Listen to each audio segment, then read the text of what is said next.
My name is Willy Bolander. I study influence, persuasion, and leadership in selling and sales management, and I teach people how to sell. In this podcast, we'll talk to some of the world's top sales leaders and see what we can learn from them. Welcome to the Sales Lab.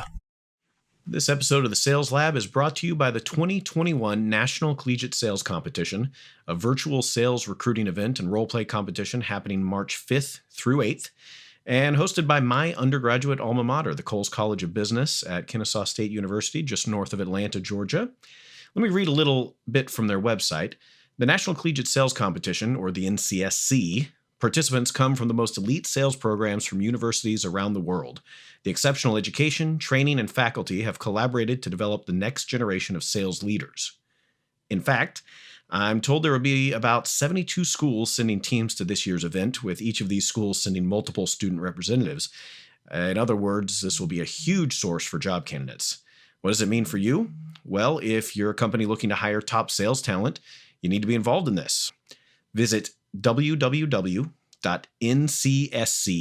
as in National Collegiate Sales Competition, -KSU, as in Kennesaw State University.org for more information on how you can get involved. Your competitors might be there, so why not you? Hey, thanks for tuning into the Sales Lab. Today is part 2 of our 3-part discussion with Steve Awtrey and Elli St. from Nova Consulting. This part of the conversation, we're going to hear a little bit about the story of Nova, how to apply science to sales training, coaching, and consulting, and a big bad word that some people are afraid of, and I think they're afraid of it because they misunderstand it. It's theory. It's not a 4-letter word. We'll talk a little bit about it. Hope you enjoy it.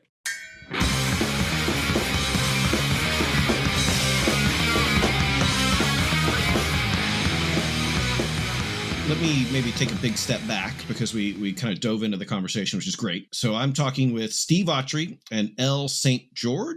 Yes. Okay. I can see it in my head. I just didn't know, if it's George's or something. Who knows? People's names. It's St. George. Nova Consulting. You guys are up in beautiful Boston. I'm very jealous, I have to say. It's like 200 degrees down here in Florida right now. And the only thing that keeps us from cooking to death is that it rains every day and cools things down a little bit. But Nova is obviously, you guys are working with a variety of different sales organizations, and your positioning. I mean, the way that we met was that you guys were actually citing some research, I think, in a blog.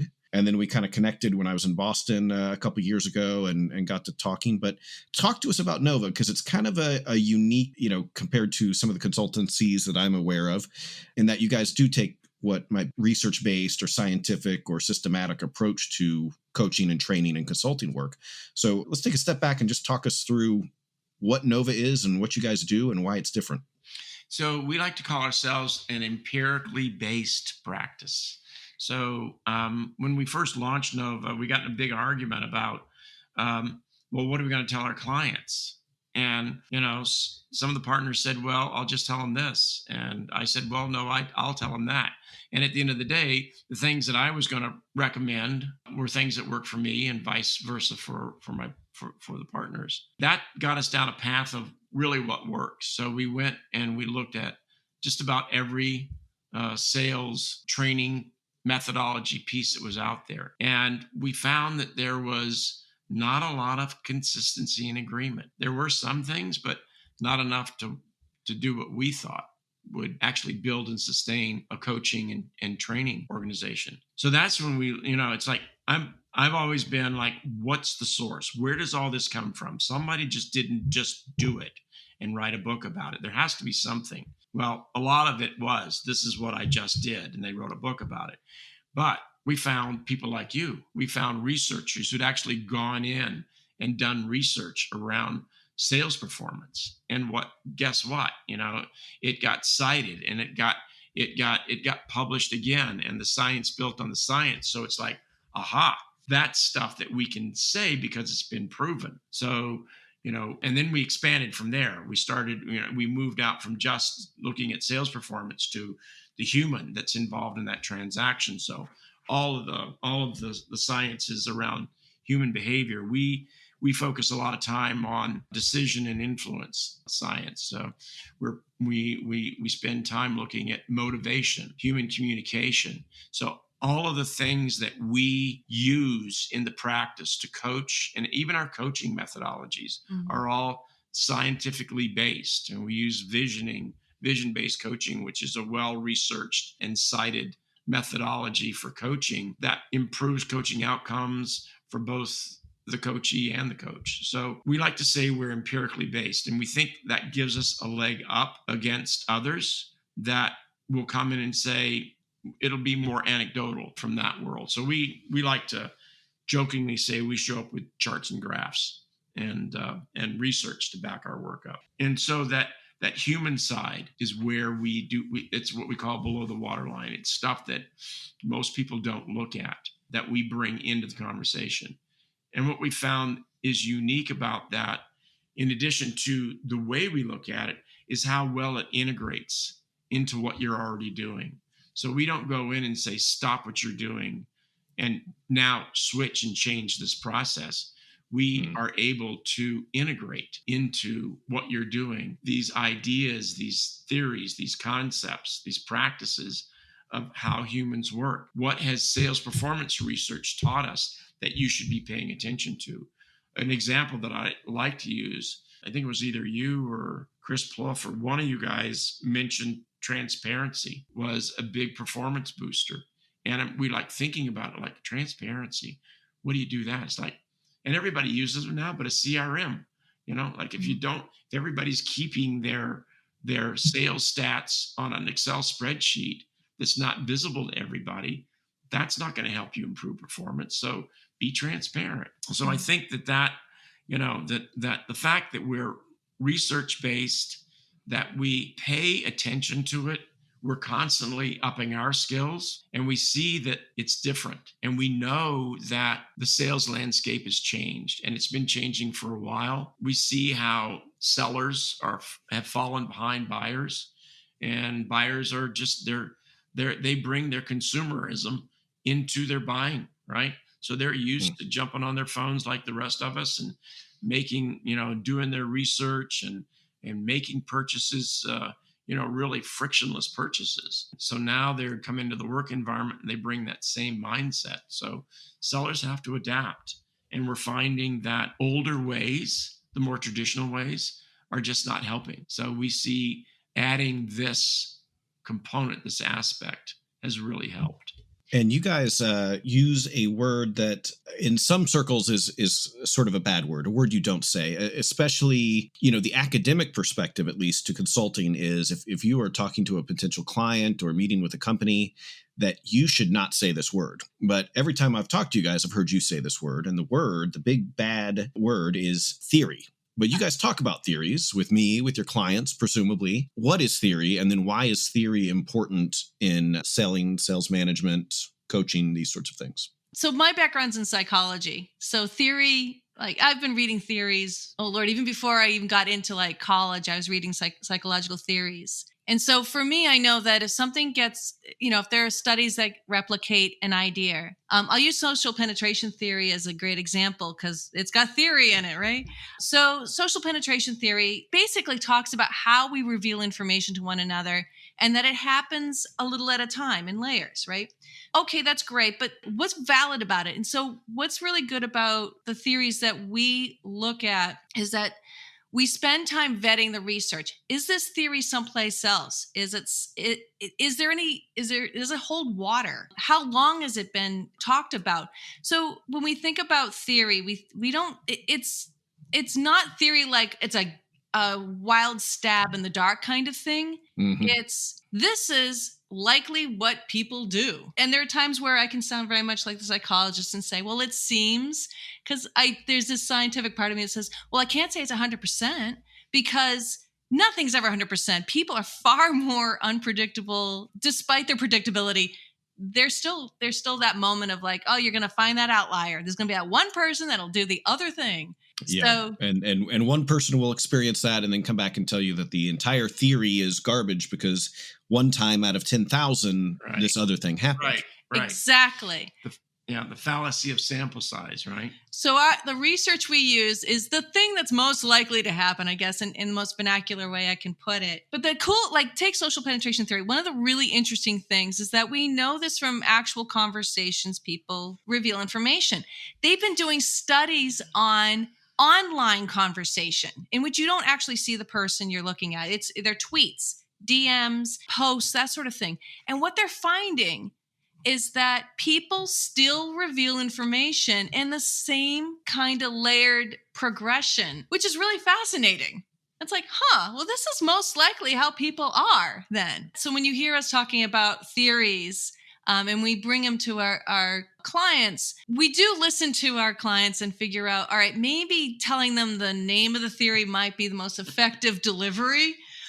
So we're going to talk about the ideas of it as opposed to, well, it's social penetration theory or it's psychological capital. Like they might not be too thrilled with the wording, but if we find the wording that works for them, which we hope we do, because that's our walking our talk, we think about, how can I talk with you about understanding the people you're selling to and the people you work with? So that's how we use theory. Right. And there's a bit of translation that goes on. Certainly it's like I like sausage, but I don't necessarily want to watch it be made. But so we will spend a tremendous amount of time internally. We'll look at these theories, we'll see if they apply, but then there's the translation, outward translation to the outside world. Like, how can this be put to practical use?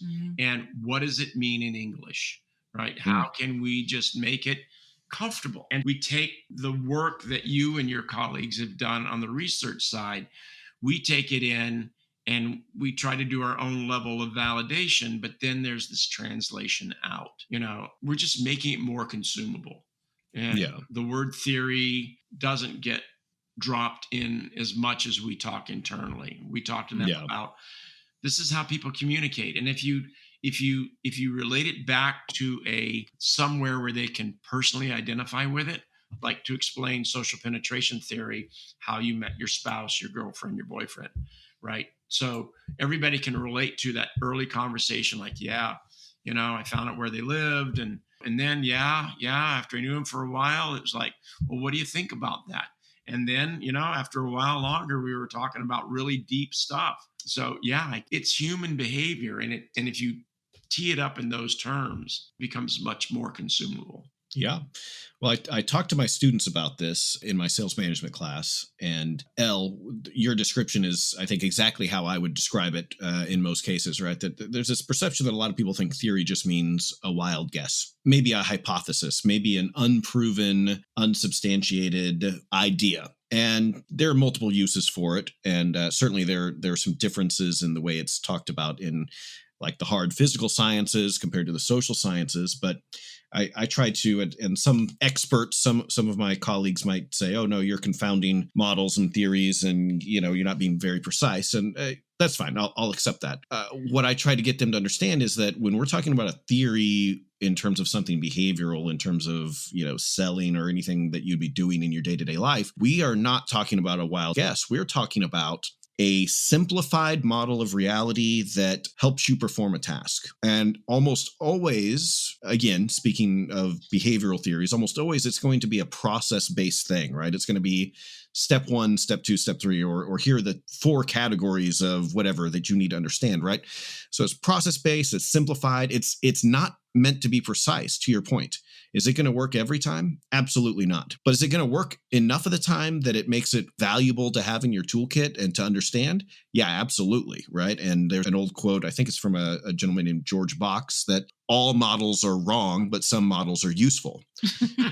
And say, okay, well, do people really fall into 4 discrete personality or communication types? No, of course not. That's preposterous. But is it kind of true enough that it's really, really valuable to understand that type of a classification when you're trying to influence people? Yeah, completely. So it's kind of, it's a weird place to get to where you are fully aware that something is flawed or incomplete or imprecise, but then also fully convinced about how valuable it is and how much of an impact it can make on your day to day. And then the other thing, and I feel like I'm talking too much, so I'll stop talking in a moment. But the other thing that extends from that is, then I go pick up a book from the, any popular press business and sales book, and it's going to say something like, not every one of them, but a lot of them, it'll say something like, this is not ivory tower advice. This is not just theory or academic. This is not just me thinking about it.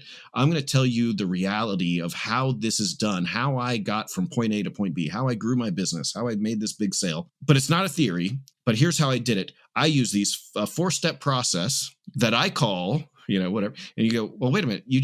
Now you're describing a theory. Yeah. A theory is a simplified model of reality or how to perform a task or how to achieve something that's usually process-based. You say, no, we're not going to deal with theory, but let me tell you about spin selling and the spin questions. You go, well, that's a theory. There's no such thing as a situation question. That's just a theoretical label you've attached to this type of question to help me make sense of the sales job. So it's very, I don't know, I kind of love this topic area because there's so much, I don't know, aversion to it, right? So, theory, that sounds, for some reason we think that's bad. Well, no, not at all. I mean, a lot of what we do is completely based on theories. It doesn't mean unproven. It doesn't mean a wild guess. It just means that the world is really complex and there's a lot of noise and a lot of chaos. And if I can give you 3 steps or 5 categories or whatever that helps you simplify the way you can navigate the world, well, why wouldn't we do that? We do that for everything. Right. So, right. Yeah. And you can win Pulitzer Prizes.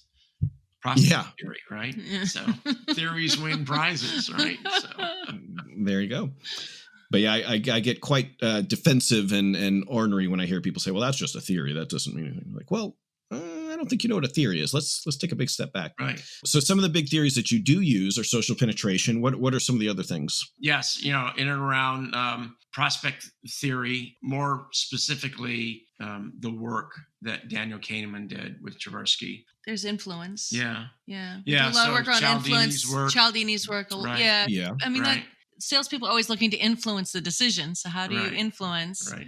Yep. And I always, referring back to what we were discussing earlier, when I talk about Cialdini, it's always in conjunction with that discussion of the dual routes of information processing. Yeah, exactly. Because all of those Cialdini tactics Right. are great for your heuristic or peripheral decision making. Right. And they might play a role in the more central, right? You'll use them in conjunction with a more deliberate sort of cognitive influence process. Mm-hmm. But nobody's buying a nuclear power plant because you brought a pin with your company name on it or something. Right. That's not how reciprocity works. Right. But that you might be able to get a meeting with them by bringing them a cup of coffee. Yeah. It's different decisions. And I'm always kind of amused that we have all of these books that say, here's how to sell, here's how to influence, here's how to persuade. But then they, to me, the starting point to any conversation along those lines has to be, hey, there are different types of decisions. Yep. So if we're going to talk about influencing decisions, we can't even open up that world without first discussing the fact that there are a few different types of decisions we might be trying to influence. And the way I get a meeting or a return phone call or a referral is going to be way different than the way I close $500,000 of business or something, right? Exactly. Right. Yeah. Right. So, I mean, a lot of the theories we look at are in and around human communications, listening, negotiation. Yep. Right. So we'll spend a lot of time looking at behavioral change models. It's somewhat focused in and around how people decide and how they're influenced and how they're motivated. And that's where we're spending most of our time. We're going to stop it right there for now. Please dive into the next episode of the Sales Lab to hear the conclusion of this interview. By the way, if you like what you've heard so far, be sure to subscribe and rate the podcast on whatever app you use to listen. Also, share this with your colleagues and friends, and let's continue to have a deeper discussion on all things related to selling and sales leadership. See you next time in the Sales Lab.